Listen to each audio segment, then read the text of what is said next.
todas as técnicas que eu vou te passar podem ser utilizadas se você trabalha na recepção, se você é uma biomédica, um biomédico, se você é uma enfermeira, um enfermeiro, se você é alguém da coleta, independentemente da tua função no laboratório, se você tem contato com o cliente, esse conteúdo foi feito para você. E o fato de todas vocês e todos vocês estando em áreas diferentes dentro do mesmo laboratório, porém respirando essa mesma qualidade, eleva como um todo a qualidade do atendimento do laboratório. Então, fiquem tranquilos que, independentemente da sua função, esse conteúdo é para você. Hoje nós vamos aprender técnicas humanizadas de vendas, porque o objetivo é sim vender, né? Se vocês tiverem possibilidade de vender mais exames, check-ups, análises clínicas que façam sentido para o seu cliente, óbvio que é melhor para vocês também. Então, hoje nós vamos tratar de técnicas que vocês vão poder utilizar com todos os clientes. Todo o conteúdo, na verdade, ele é formulado sempre através de perguntas.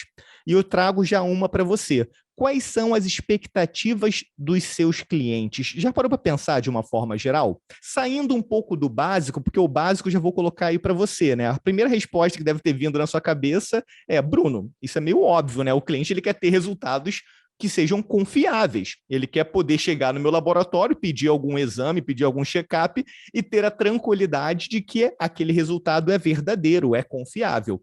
Sim, concordo com você, esse é o básico. Mas o que ele quer a mais do que isso? Se por acaso ele tiver alguma dúvida na hora de ler ali uma resposta, né, por mais que ele tenha que levar para o médico, muitas vezes, o resultado do exame, naquela ansiedade, ele pode já querer ver o resultado ali, e ele pode, quando necessário, precisar ser aconselhado por um especialista, por alguém que entenda e consiga passar para aquele paciente, passar para aquele cliente o entendimento do que é, o que significa aquele resultado. Então, às vezes, ele vai precisar de um especialista para orientá-lo. E, por último, o que as pessoas querem, principalmente num ambiente, né, onde nós estamos muitas vezes inseguros, receosos, quando nós vamos até um laboratório? A gente quer ser, primeiro, ouvido com atenção, tratado com o mínimo de cuidado que é exigido no laboratório, empatia e de forma humanizada. Né? Esse é o pacote que a gente quer. Resultados confiáveis são a base. Os especialistas, obviamente, entendendo para poder aconselhar e, principalmente, essa tratativa humanizada. E talvez possa passar na cabeça de vocês agora assim: Bruno, mas como assim humanizar? Eu sou um ser humano atendendo outro ser humano, isso é bem óbvio para mim, né? Como assim humanizar? E aí eu trago um conceito que eu achei bem interessante do Menezes e Brito sobre a humanização da saúde. E eu queria que você lesse aqui comigo para a gente entender junto, tá? O centro do laboratório clínico humanizado, no centro do laboratório clínico humanizado está o paciente. A humanização no laboratório permitirá que este ofereça respostas não apenas científicas ou técnicas, mas também humanizadas, contendo acolhimento, proteção, respeito, atenção, compreensão, empatia, compaixão, dedicação, competência, entre tantas outras formas de agir de modo ético e humanizado. E aí você pode pensar assim: Bruno, eu entendo, mas como que eu faço isso? Se tem alguma gestora, algum gestor da minha área que fala assim: olha, você tem que tratar o cliente com mais respeito, olha, você tem que tratar o cliente com mais atenção, com mais acolhimento. E aí eu fico pensando: como? Porque acolhimento é o que eu quero de resultado, mas como que eu consigo isso? Né? Tem alguma técnica? Tem alguma maneira de se comportar? Tem algum jeito de falar? Porque eu vejo muitas empresas, de uma forma geral, não só laboratórios, mas empresas de uma forma geral, gastando muita energia em falar que nós precisamos gerar sensações de acolhimento, compaixão, competência, mas muitas vezes não sabem como ensinar o como fazer. Como ensinar o como fazer. E esse é o nosso objetivo aqui, te mostrar literalmente o como fazer para que você possa ter todas essas sensações sendo arraigadas no teu cliente. Tá? E antes de entender o que tem que ser feito, nós temos que entender o que não deve ser feito se o nosso objetivo é ter um atendimento humanizado. Né? Primeiro a gente começa não errando para depois ver onde que a gente pode acertar. E aí eu listei algumas coisas clássicas que a gente pode dar uma atenção a mais. E aí eu reforço: se você já dá a devida atenção para isso, ótimo, você está no caminho certo, obviamente continue assim. Se você não dá, eu espero aqui, de uma forma bem objetiva, trazer à luz algumas coisas que a gente tem que se atentar. Então, coloquei aí algumas características de um atendimento não humanizado. A primeira delas é o gerundismo. Eu não sei se você já ouviu falar, mas o gerundismo ele desmotiva a pessoa que está ouvindo, porque ele não está de acordo com as normas gramaticais, mas a gente se acostuma muitas vezes. Eu mesmo, Bruno, que ensino isso, já me peguei tanto no passado, quanto às vezes uma hora ou outra, fazendo um gerundismo. E hoje eu já caio em mim e falo, opa, não posso dar esse mole, então tenho que diminuir mais ainda. Mas talvez você esteja pensando, Bruno, o que é gerundismo, né? Eu não entendi. Então, eu vou trazer alguns exemplos para você perceber aqui comigo. O primeiro que eu coloquei é: estamos tendo que aguardar, pois o sistema está lento. Não sei se você já se pegou falando frases como essa. Uma outra que eu coloco aqui para você é: aguarde, vou estar verificando a situação do exame. Repara, gerundismo, se eu for simplificar para você, né, o correto seria o gerúndio. O que é o gerúndio? O gerúndio é como se fosse, num linguajar fácil de entender, ele é um presente continuado. Um presente continuado, ou seja, é um estar fazendo, é algo que acontece agora e continua acontecendo. Então, estamos tendo que aguardar seria trocado facilmente por estamos aguardando. Não teria problema, é um gerúndio, né? Estamos no ato presente continuado de aguardar.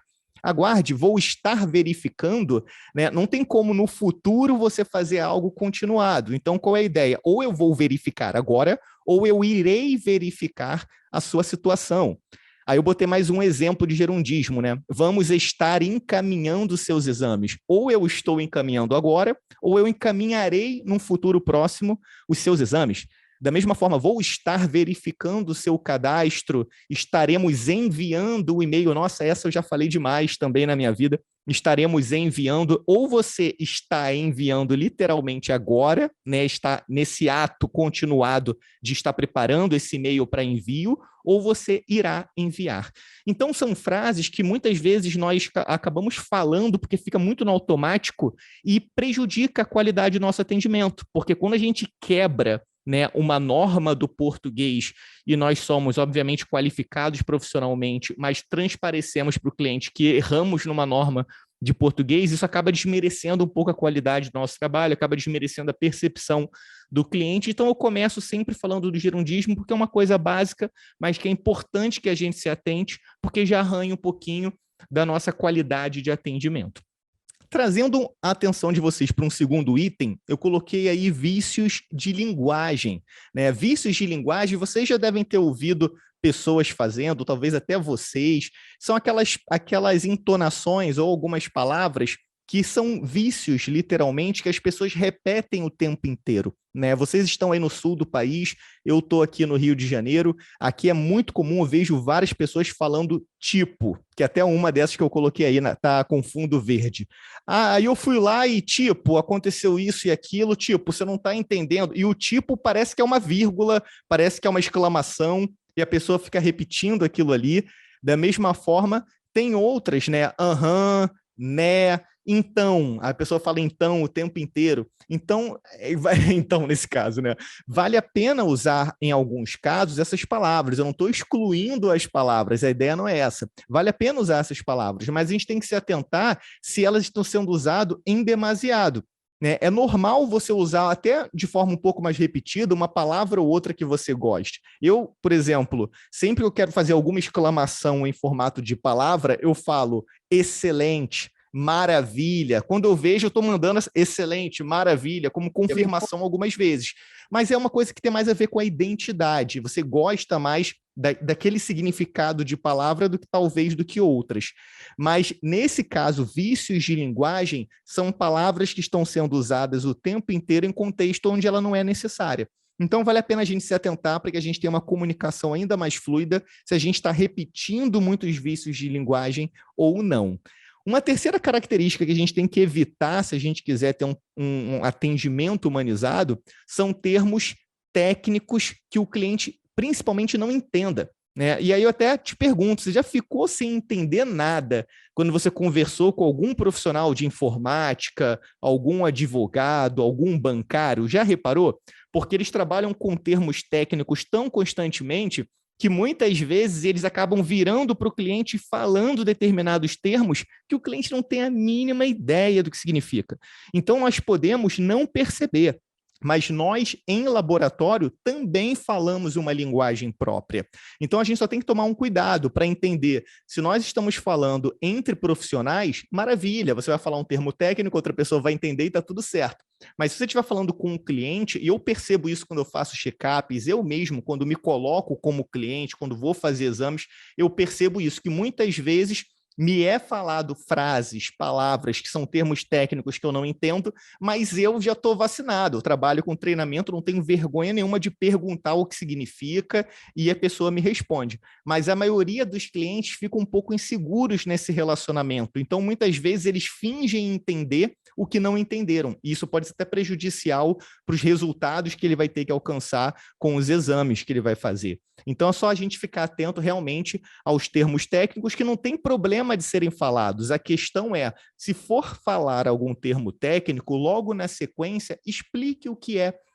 Nem pergunte para o cliente se ele sabe o que é, porque às vezes ele pode ter uma vergonha de achar que ele deveria saber, né? E de repente ele até ficar um pouco tímido. Já fala o termo técnico e já explica na sequência o que é. Isso no Ruim demonstra empatia, preocupação para que o outro entenda verdadeiramente o que você está falando, ainda mais em uma área tão importante quanto uma área de laudos técnicos sobre a saúde. E para fechar essa parte introdutória das características do atendimento não humanizado, eu coloquei a falta de empatia. É uma das características que eu vejo que acontecem muito em empresas que trabalham com atendimento, mas onde o atendimento não é a parte mais complicada. A parte mais complicada é uma parte técnica, uma parte processual.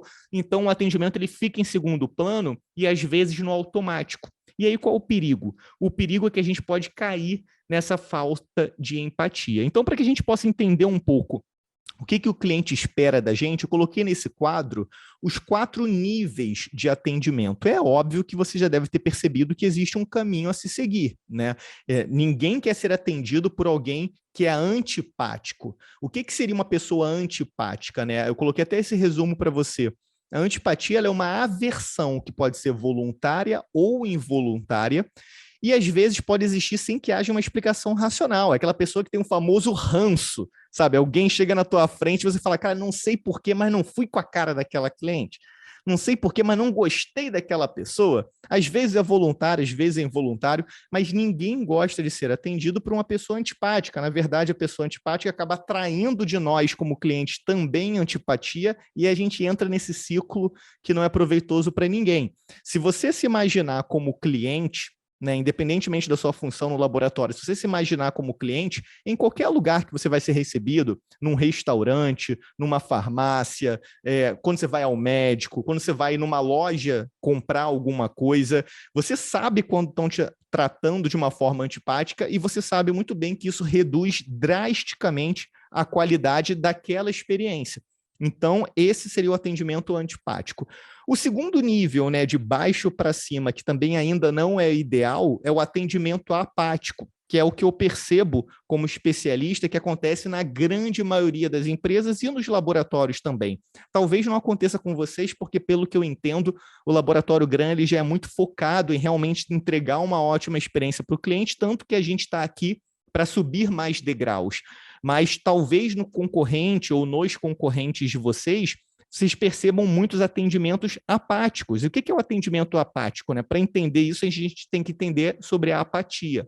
A apatia é um estado de insensibilidade emocional ou esmaecimento de todos os sentimentos, não suscetível de comoção ou interesse. Ou seja, a pessoa chegar, falar para você na recepção, por exemplo, que está indo fazer determinado exame, que talvez seja um exame que vai mudar o curso totalmente da vida daquela pessoa, e aí a pessoa que está atendendo na recepção fala assim, tá bom, senhor, por favor, preencha isso daqui com seu nome completo, seu CPF, obrigado, só sentar ali e aguardar. Será que, de repente, eu poderia ter sido um pouco mais simpático ou empático? Eu vou chegar nesses dois níveis. Será que eu precisava tratar como se a emoção do cliente não fosse nada? Né? Eu sei que ninguém faz isso de propósito, mas a gente fica tanto no automático. Poxa, Bruno, eu atendo, sei lá, 30, 50, 100 pessoas por dia. Né? Chega uma hora que eu entro realmente no piloto automático, mas é aí que mora o perigo. Porque o teu cliente, ele não sabe o grau de formação que você teve.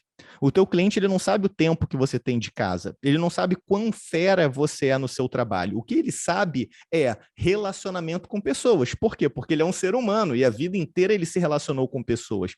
Então, se você, sendo biomédica, enfermeira, recepcionista, trata aquela pessoa de uma maneira antipática ou apática, a qualidade do teu trabalho cai no mínimo a metade.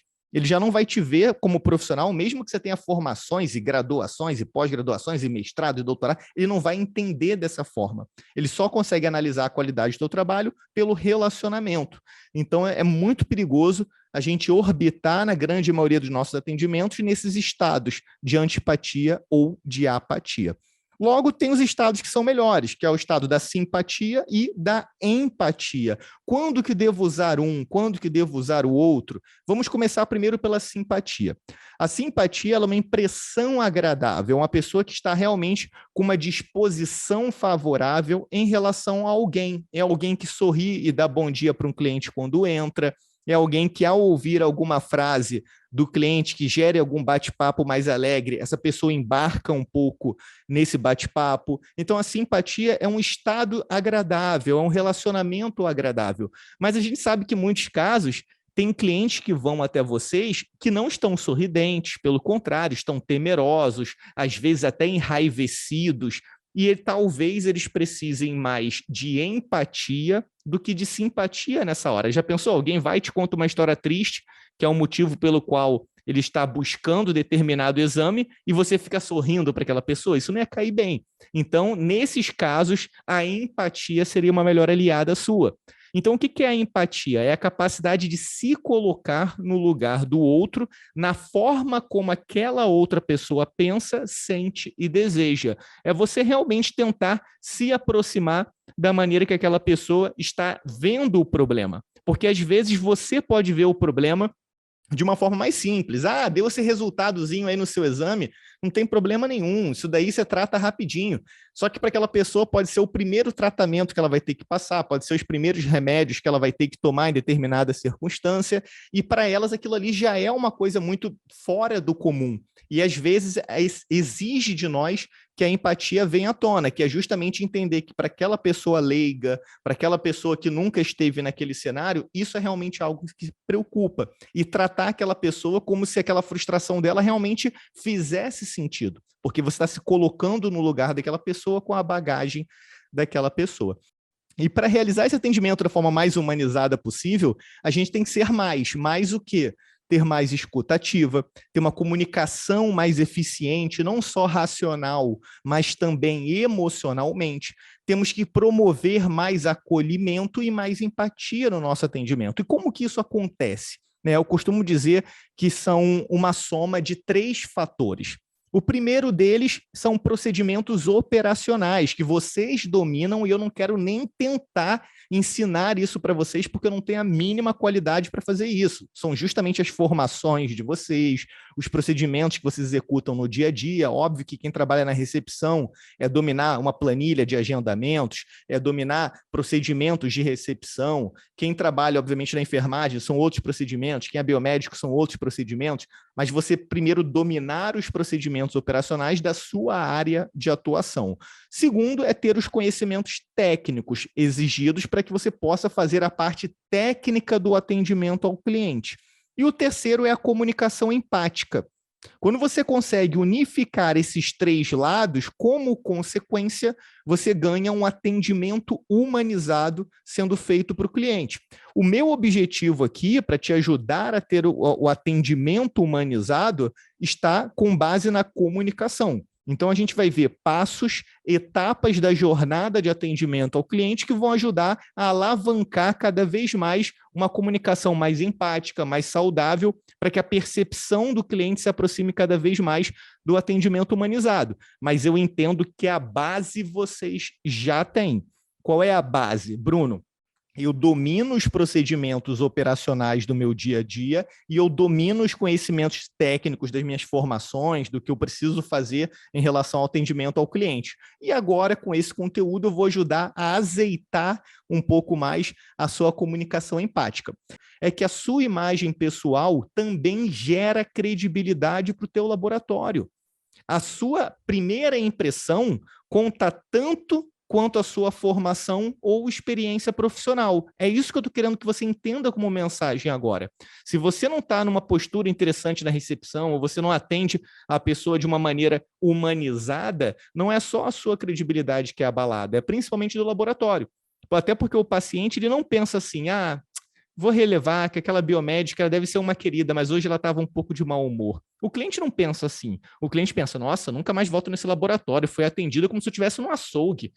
Percebe? Então, a tua conduta gera credibilidade para você como profissional, principalmente para o laboratório, e vale tanto quanto a sua formação ou a sua experiência. Porque se a primeira impressão não é bem feita, dificilmente vão acreditar que você tem uma experiência realmente relevante. Então, por isso, mais uma vez, a importância da gente ter esse marketing pessoal sendo feito principalmente através do nosso corpo. Né, porque o corpo fala. E aí eu coloquei até uma dica de livro para você. É um livro maravilhoso, se você tiver interesse em desvendar um pouco mais a linguagem corporal, é um livro que eu te indico para que você entenda como que é composta essa comunicação não verbal. E aí eu coloco algumas dicas simples que vocês vão ver, né, nesse livro ou em outros estudos, se você quiser se aprofundar, mas são dicas pontuais que eu posso te ajudar a pelo menos prestar mais atenção, porque você vai perceber que tudo que eu vou falar aqui faz muito sentido, mas muitas vezes, mesmo assim, o nosso corpo está mandando uma mensagem que não é interessante. A primeira delas é aquele famoso braço cruzado. Né? O braço cruzado, muitas vezes, eles passam a percepção de que você está ou descontente com algo ou até na defensiva. Da mesma forma, a contração da testa. Já reparou que tem pessoas que, enquanto estão conversando com você, elas estão prestando atenção no que você está falando, mas elas ficam com aquele semblante fechado, com a testa frisada, como se estivesse duvidando do que você está falando, ou nervosa, ou com mais tensão na relação? Às vezes a pessoa que está fazendo esse semblante, ela não se policiou e ela nem percebe. Mas o cliente que está de frente para ela está assim, nossa, será que eu estou falando alguma besteira? Está olhando com uma cara que quer me comer vivo e eu não estou entendendo por quê. Então é importante se atentar para como a sua expressão facial também está na hora do atendimento. Da mesma forma, a inclinação. Né? Eu, por exemplo, estou aqui inclinado para frente, conversando com você. Isso demonstra interesse no assunto. Imagina se eu estivesse com você assim, ó. Conversando do treinamento assim, pessoal, então vamos falar aqui sobre a inclinação para frente. Tá vendo? Você vê alguma diferença de eu te atender inclinado para trás na cadeira ou eu te atender aqui inclinado para frente? Com certeza você vai reparar que o inclinado para frente passa muito mais profissionalismo. Então, mais um detalhe para você se atentar em relação ao seu corpo. Cabeça e olhos para baixo ou para o lado também transparecem desinteresse. O que significa isso? Às vezes você está na recepção tendo que anotar algumas informações super relevantes, só que vem um cliente enquanto você está fazendo essas anotações. E aí, enquanto você está respondendo o cliente, você não está olhando no olho dele, você está olhando para o teu computador e continua preenchendo enquanto você responde. Isso passa desinteresse. Se você puder, para um segundinho, olha para o teu cliente, responde ele e depois continua a fazer o teu procedimento operacional, porque eu sei, gente, o operacional engole. E se nós não dermos o devido valor para o atendimento, acredite, nenhum operacional põe dinheiro no bolso de ninguém, nenhum operacional sustenta nenhum laboratório, sustenta nenhuma empresa. Vocês vivem de atendimento, que por acaso são exames laboratoriais, por acaso, mas vocês vivem de atendimento. Então, a importância do atendimento é tão relevante quanto dos exames e dos processos que vocês têm que fazer operacionalmente. Da mesma forma, para fechar esse slide aí, eu coloquei o olhar nos olhos. Sempre que possível, converse com o cliente olhando nos olhos dele. Feito isso, ele olhou rapidamente nos 3 segundos iniciais, ele te julga como alguém profissional, ótimo. Chega a hora da aproximação inicial. Então, como que eu faço para causar uma ótima primeira impressão. A primeira grande dica você já percebeu, que é a linguagem corporal. A linguagem corporal, ela realmente dá o primeiro passo para a pessoa se abrir mais com você e suavizar o teu atendimento ou dificultar a tua vida. A verdade é essa. Segundo, tem algumas dicas que podem ser interessantes. Primeiro, cumprimente prontamente o cliente. Eu recomendo que assim que você bata o olho no cliente, o cliente acabou de entrar, né, você está na recepção, ele acabou de entrar no teu laboratório, quem está na recepção, prontamente dá bom dia, boa tarde, boa noite. Do mesma forma, dentro da sala de coleta, em outras salas de comunicação com o cliente, se possível, com um sorriso no rosto.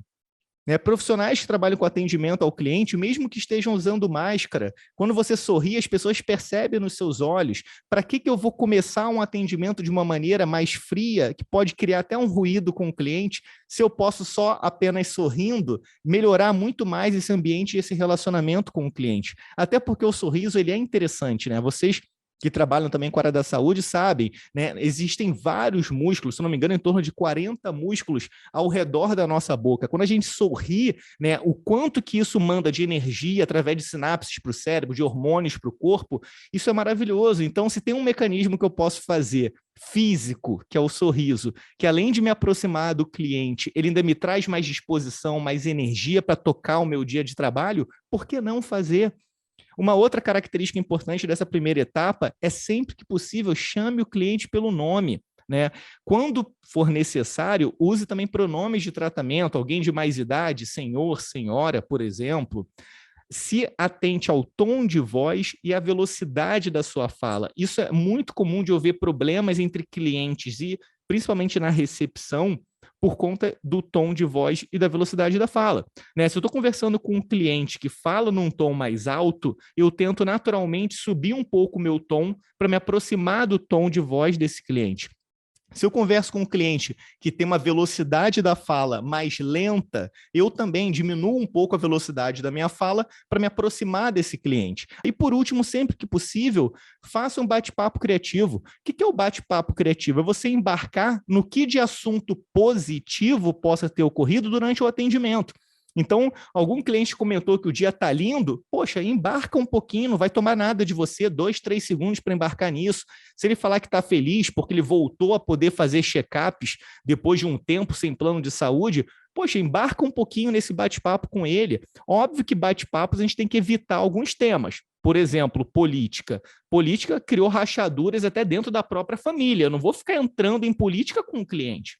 Né? Eu não vou ficar puxando assuntos depressivos, tristes com o cliente. O bate-papo ele tem que ser criativo, ele tem que ser alegre. Mas sempre que tiver oportunidade de tirar esse letreiro que te distancia, escrito apenas profissional, relacionamento profissional, e você se aproximar um pouco como ser humano, isso facilita muito. Se é um cliente que você vê sempre, porque constantemente ele faz exames, você pode buscar um papo com mais intimidade. Se é um cliente que você vê menos, mas ele deu alguma intimidade, você pode embarcar um pouquinho, se for um bate-papo saudável, mas sempre que der, crie um ambiente mais humanizado, tá? E você vai reparar que tudo isso que eu coloquei aí também serve para atendimento telefônico e atendimento por WhatsApp, por exemplo.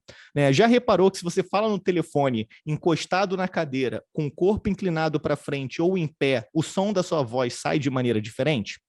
Se você atender o telefone prontamente, em vez de deixar tocando várias vezes, o cliente já fica num humor diferente. Se você dá bom dia, boa tarde, boa noite, sorrindo e pergunta o nome do cliente, ele percebe do outro lado o seu sorriso e ele valoriza você ter chamado ele pelo nome. Se você iguala ou aproxima o tom de voz, a velocidade, você se permite bater um papo, perceba, 100% do que você pode utilizar num atendimento presencial, você pode usar no atendimento telefônico, e muito disso você pode levar para um atendimento por WhatsApp, por e-mail, por exemplo. Um sorriso pode ser um emoji sorrindo, que você defina no laboratório quais são os emojis que vocês podem usar, né, que o laboratório defina com clareza quais são os emojis que não mandam mensagens duvidosas, que mandam mensagens claras que vocês podem usar, né, o tom da voz, a velocidade da fala num áudio que você precise mandar. Então, são coisas que vale a pena a gente se atentar nessa aproximação inicial. E o bate-papo criativo é só realmente ficar atento às oportunidades que você tem de gerar uma conexão emocional positiva com o teu cliente. Outra coisa interessante é, Bruno, mas tem cliente que não quer ficar batendo papo, né? Beleza, tem aquela senhorinha, tem aquela pessoa insegura que não está acostumado a ir lá, então ela quer bater um papo para sentir mais confiança, mas tem cliente que não quer conversar, que quer ficar na dela, que ela não quer nem que saibam que ela foi até o laboratório. Você vai sentir naturalmente isso na voz. Se a pessoa tiver uma pressa, uma demonstração que não quer trocar muita ideia com você, independentemente da tua área de atuação no laboratório, não tem problema. Se a pessoa tiver pressa, minimize esses cuidados de humanização e agilize o atendimento, porque ela está demonstrando para você que é mais importante para ela a velocidade e o resultado dos exames do que a interação. Agora é a hora de acolher e entender, exatamente nessa ordem.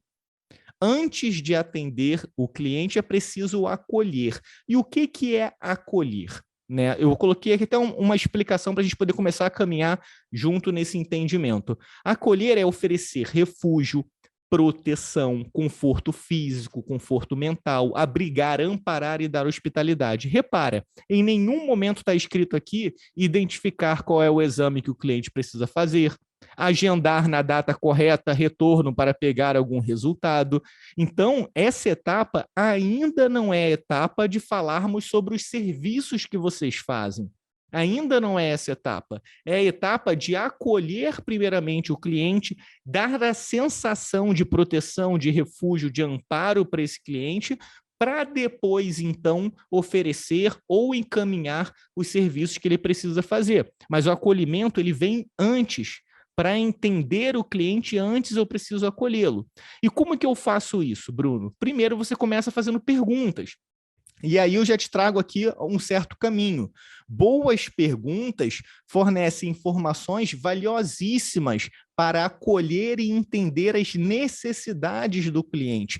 Quando você faz uma pergunta aberta para o teu cliente, ele vai te dar uma resposta mais elaborada. Nessa resposta mais elaborada, não se atente apenas para os procedimentos que ele vai precisar fazer, e principalmente quais são as necessidades dele, o que levou ele a precisar ou a querer fazer determinado procedimento. E aí você faz um suporte para essa mensagem. Você demonstra que ouviu. O que é o suporte? É você jogar um holofote em cima do que é importante para o cliente, para você mostrar para ele que, olha só, estou aqui presente, estou te ouvindo, estou contigo. E automaticamente ele te entrega confiança, porque ele percebe que você está olhando para ele como ser humano, e não alguém apenas se preocupando em buscar qual que é o exame que tem que fazer, qual o check-up que tem que fazer, qual é o convênio dessa pessoa. São questões operacionais, mas não são as mais importantes. Não é através delas que você ganha a confiança do teu cliente. E quando você ganha a confiança do cliente, ele te dá margem para fazer mais perguntas e continuar nesse círculo virtuoso do atendimento. E repara, essa etapa funciona para todos. Recepção, biomédico, enfermeiro, coleta, todos podem usar essa etapa do atendimento. Então, na hora de apresentar as soluções, o importante é que o teu cliente te entenda verdadeiramente, que ele não só ouça termos técnicos, mas que ele verdadeiramente entenda. E aí, repara que, mais uma vez, eu vou reforçar com você, você pode e deve utilizar termos técnicos, não tem problema nenhum, mas você também deve explicar os benefícios para que o cliente possa entender de duas maneiras, racionalmente e emocionalmente a solução que você está apresentando. Como que eu torno a experiência do cliente ainda mais completa? É sugerindo o que eu entendo que irá trazer uma solução mais completa. Então, você não é obrigado a fazer o cliente querer comprar outras soluções, mas você é obrigado a sugerir se você entende que aquilo faz sentido para o cliente. Então, quando eu vejo tipos de cliente, eu consigo te dizer o que você vai fazer. Imagina aquele cliente que apenas passou no teu laboratório para conhecer. E abri um laboratório aqui, ou então me mudei para cá e eu não sabia. Esse é um tipo de cliente, que é o cliente hoje eu não vou comprar. O que você faz nesse caso? Vende a sua imagem e também a do laboratório. Ah, você não conhece o Laboratório Gram? Poxa, que legal, nossa sede está aqui desde o início. Poxa, nossos sócios adquiriram com a ideia de ser uma das empresas principais em empreendedorismo voltado para o laboratório. Poxa, vem aqui visitar, a gente tem foco em atendimento humanizado. Eu tenho certeza que você vai gostar. Nossos exames são super seguros, o nosso atendimento é focado realmente nas pessoas. Quando tiver um tempinho, se precisar fazer algum exame, conta com a gente. se apresenta de uma forma interessante, apresenta o laboratório. Clientes pré-determinados são aqueles clientes que vieram já com determinados exames a serem pedidos e você não pode mexer em muita coisa. Então, não tem o que fazer. Faça a venda pré-determinada e, se possível for, sugira algo de adicional. E o que são os clientes potenciais? São os clientes que você percebe que há margem ética e legal para você sugerir algo que faça sentido, né? Que seja realmente uma solução mais completa para aquela pessoa, que ela possa sair dali e, de repente, olha, se você quer um check-up e um check-up verdadeiramente completo, eu, pelo que você me falou, talvez incluiria isso e isso daqui. E você pode, então, sugerir algo mais completo. Então, a primeira é, use técnicas como essas que eu te mostrei para manter a calma. Cada um escolhe o seu jeito, conta até 10, né? Quebra uma caneta embaixo da mesa sem ninguém ver, né? Faz alguma coisa que você acha que tenha sentido para você e que te acalme. Segundo, tente se pôr na posição do cliente. Ninguém está irritado à toa, ninguém quer acabar com o dia de ninguém à toa. Eu uso a teoria do iceberg para me colocar na posição do cliente e imaginar, nossa, ele deve estar passando por um momento bem difícil na vida dele para ele estar assim comigo. Terceiro, eu separo o problema da pessoa e identifico o problema. Qual é o problema? É uma falta de informação, ela está irritadiça por causa do tempo de espera. Qual é o problema? Igual a Jerusa colocou bem, né? O que ela fez? Ela manteve a calma e não se abalou, no exemplo da máscara, né? Ela se colocou na posição do cliente com mais calma, para justamente entender que ele precisava de explicação, separou o problema dele, viu que o problema dele é uma questão de entendimento e não necessariamente ele que era uma pessoa que estava errada. Ela identificou o problema e descreveu a solução por etapas. Ela foi para ele e explicou calmamente o porquê que agora precisava usar máscara para entrar no laboratório. E o que deu como consequência? Acabou que esse cliente tendeu a, graças a Deus, ser orientado, concordar e até vai se tornar fiel, pelo visto, ao laboratório de vocês, porque ele acabou pedindo desculpa e valorizou a forma que ele foi tratado, mesmo ele atacando. Então, é uma maneira de vocês conseguirem lidar e ainda trazer o cliente para perto de você. E, se for necessário, seja apoio para o teu cliente. O que é ser apoio? É depois do cliente pedir desculpa, você até se colocar ali com apoio. Claro, eu super entendo, mas fica tranquilo, é normal, muitas pessoas não estão sabendo, porque foi uma mudança realmente que teve há poucos dias atrás. Eu estou aqui se eu precisar conversar ou quiser tirar alguma dúvida. Gente, é assim. Que é a última etapa também do nosso bate-papo, que é como fidelizar o cliente. E aí eu gosto dessa mensagem que eu estou te passando aí. Você não fecha uma venda, você inicia um relacionamento. Esse cliente ele foi hoje, mas ele vai voltar daqui a um tempo, ele vai te indicar para outras pessoas. Bruno, e acabou. E agora que acabou o atendimento, o cliente foi embora, o que eu faço para fechar? Uma autoavaliação. Então, ao finalizar um atendimento, faz você mesmo uma autoavaliação de 0 a 5, quão acolhedor e humanizado, com base nesse conteúdo que a gente teve hoje, foi o meu atendimento. Quais desses pontos eu posso melhorar? E busque sempre melhorar, porque o atendimento é algo que respinga na sua vida como um todo. Os relacionamentos pessoais, familiares, de amizade, tudo melhora junto com o atendimento no teu trabalho.